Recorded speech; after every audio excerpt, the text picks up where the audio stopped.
our secretary, Tommy Davidson, and asked if we could read this out. This David's dear friend James Hutton sent this. Ladies and gentlemen, I stand before you today with both pride and sadness to speak about my dear friend David Penman, known to all simply as Batman. That name began when he was given a Batman suit for his 5th birthday, and it stuck through school, through the army. Even the local police called him Batman. David's life was one of service, courage, and humour. He was a paratrooper, then a member of 22 SAS, and in that world, nickname mattered.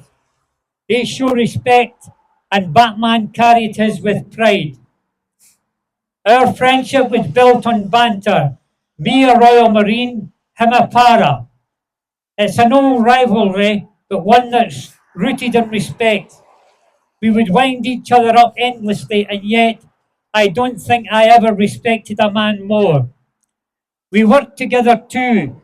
David was an instructor at a private security company teaching close protection. I would often come along and speak to the students about the difference between civil protection and my work in Royal Protection. And yes, we had more than a few good nights out in Cheltenham. One in particular, when B Squadron were in town, remains firmly classified. But beyond the banter and the soldiering, there was something else about David, something deeper. He was brave beyond measure. In one operation, the details of which remain sensitive, a Hercules aircraft crashed and caught fire. Most people ran from the flames, but David ran towards them, pulling his comrades from the burning fuselage, risking his own life again and again. That was who he was, the man you wanted next to you when everything went wrong.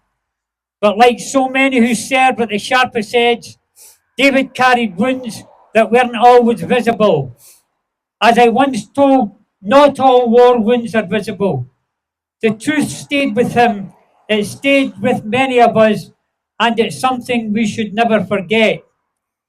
Today, as we stand before the memorial in his memory, let us remember the whole man, the warrior, the joker, the instructor, the friend, Batman.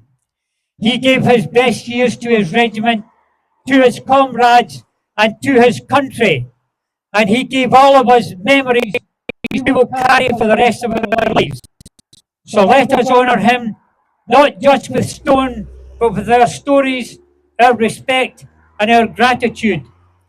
Rest easy, Batman, you will never be forgotten. That was the words of his dear friend, Mr. Hutton. I would now like to call upon His Majesty Lord Lieutenant Colonel Charlie Wallace.